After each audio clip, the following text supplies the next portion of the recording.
This is where they had me back into. Right here. And it's tight. I needed assistance again. It's crazy. It's in Phoenix this time, or Mesa, Arizona. Yep, they keep sending me to these crazy parking spots. That's right. You know what time it is. It's time for Business Bites. Business Bites. So for Business Bites this week, I've got two segments. The first one is I want you to think about being in a team that is going to replace your job or your business with the latest technologies, with AI, with robotics, with automation, and they're not going to spare any expense. Which way would they make your job obsolete? I mean, for trucking, it's obvious, like automation, autonomous driving, AI-assisted driving, all of that stuff in play, and then, it would get rid of trucking jobs, basically. I mean, if they can advance the safety features on it, and if they can advance the accuracy of the driving and handling of heavy trucks like that without endangering any lives or without causing traffic problems, that's what would be in the future. So in your particular job or situation, your business perhaps, what kind of technology would make your job obsolete, right? Now think about that.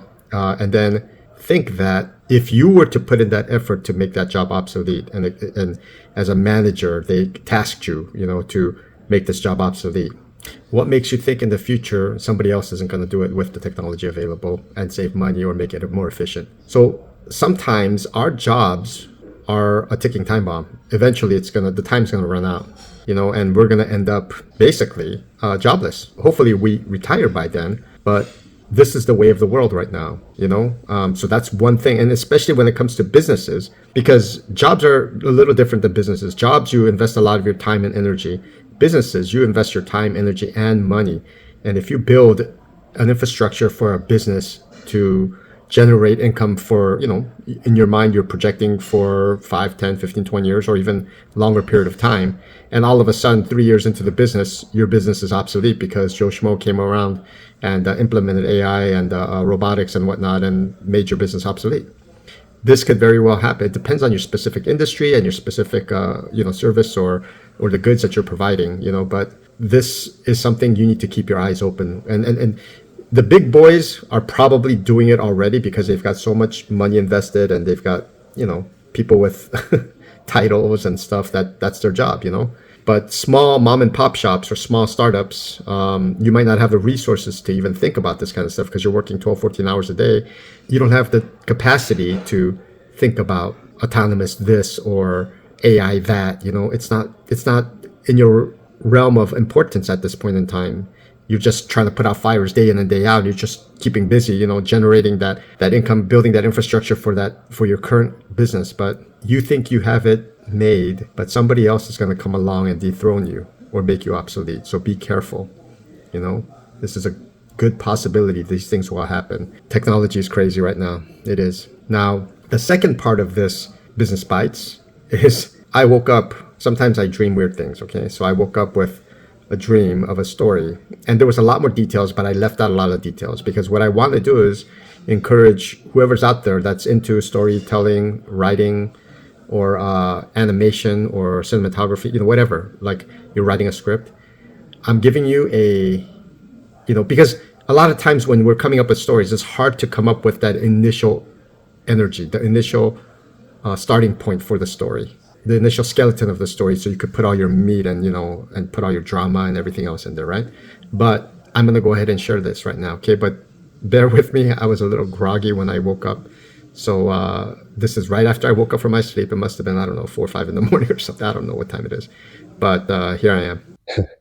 Every once in a while, I wake up with a crazy dream. I just woke up. I'm sorry, I look like Anyway, this dream is about this grandpa who is starting to take care of his grandchild. And they move into this neighborhood, which is kind of a slight downgrade from where they used to live, the family does. And grandpa is helping take care of the child. And quickly find out that there's a mob mentality, a kind of a inadvertent bullying going on because a lot of these kids are grouped together with a pecking order, with a hierarchy, and the people that they encounter um, get harassed. The little kids that are kind of like at the bottom of that hierarchy get harassed, and everybody fits in order, like a pecking order. And the ones that are at the top basically call the shots, and the kids that are in the middle to upper tier of this hierarchy, they are kind of like brutal henchmen. But the whole gist of the story is these are kids from good families that have issues, but they're not just obvious issues. They're normal issues, you know. Hardworking parents, they don't have enough time to spend with their kids, and the kids end up not knowing right from wrong, and they're obviously a work in progress, and they're kids, you know, they're kids being kids.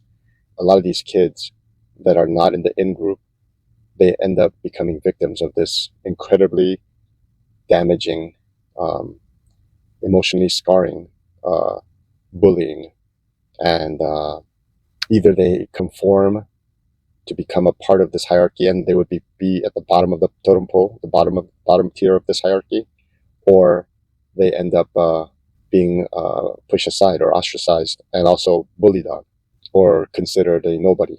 The grandpa goes and tries to fight the cause of the little kid, and he's just seen as a crazy old man, you know, and all the kids plead innocence to their parents, and the parents believe the kids and not the grandpa.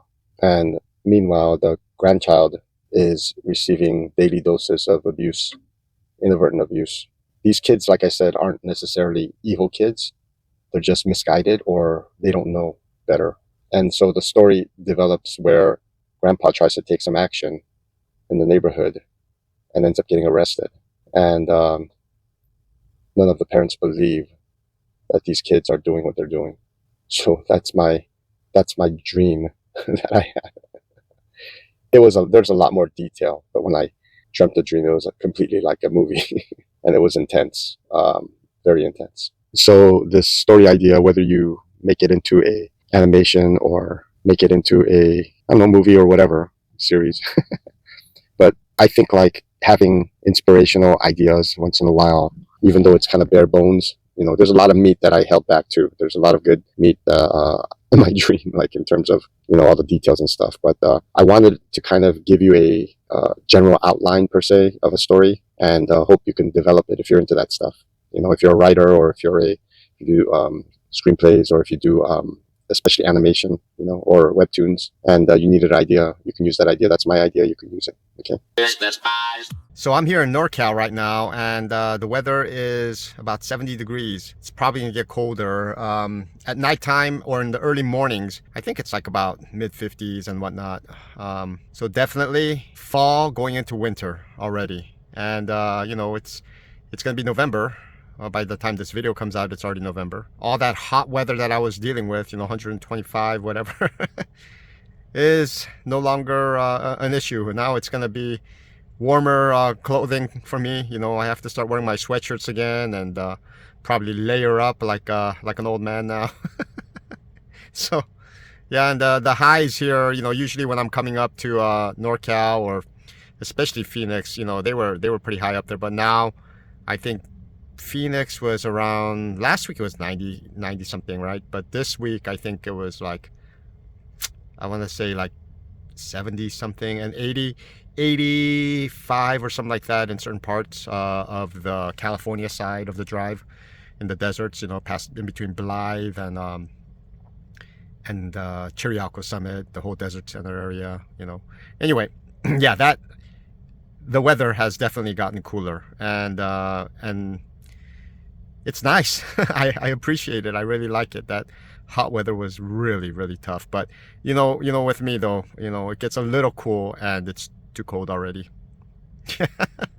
Every once in a while, you think you're having a crummy day, and then you see scenes like this, and you get jolted into reality and keeps your life in perspective. It's not that bad. Things could be a lot worse. What's going on, my people?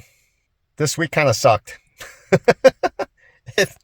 I had high expectations, but they basically told me that our account is going to slow down a little bit until February of next year. On top of that, I have decided to switch my schedule from Tuesday to Saturday to Monday through Friday again. I was promised early on that if I switched from Monday to Friday to Tuesday to Saturday, I would be getting a lot more miles and I would be driving a lot. But it's been stop, start, the usual.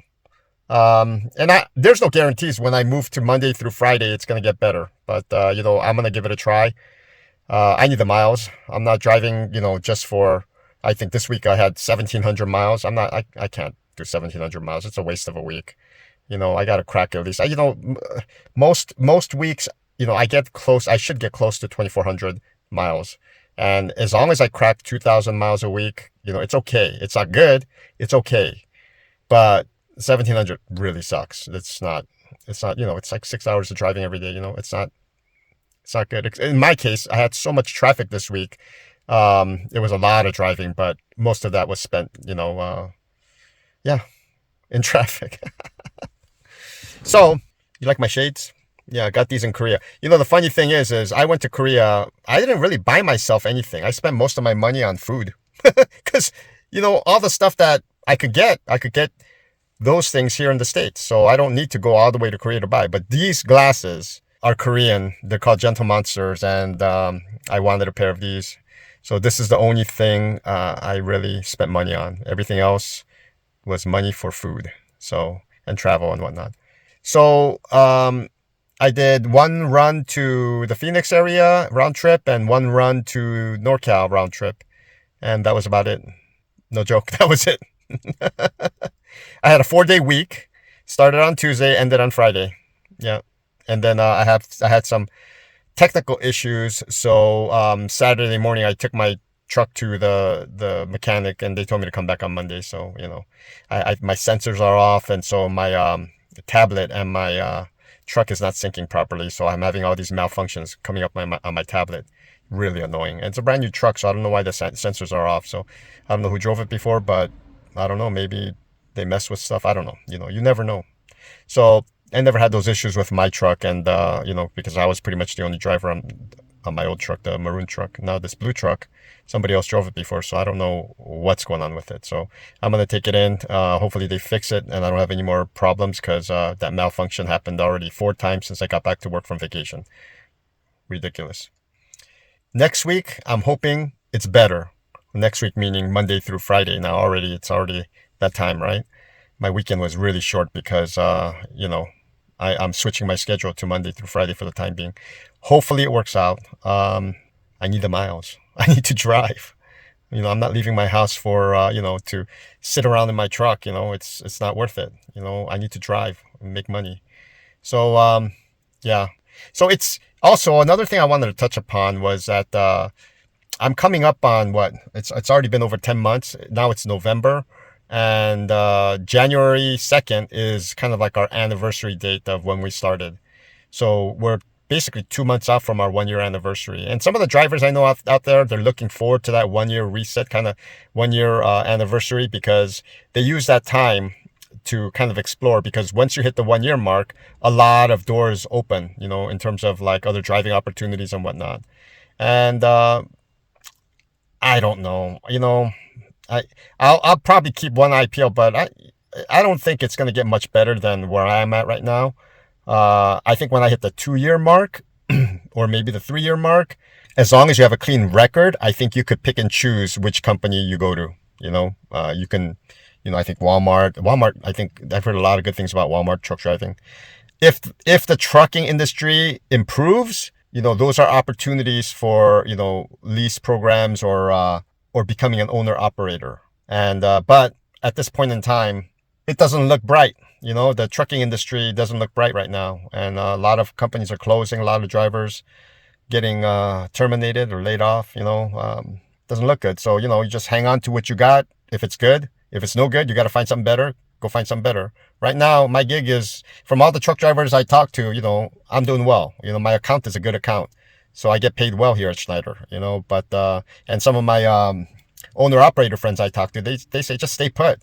The market is right now, the trucking industry is crazy. It's still not improving that much. So it's rough out there. And I know a lot of owner operators will concur that it's rough out there, still. It's been 10 months now.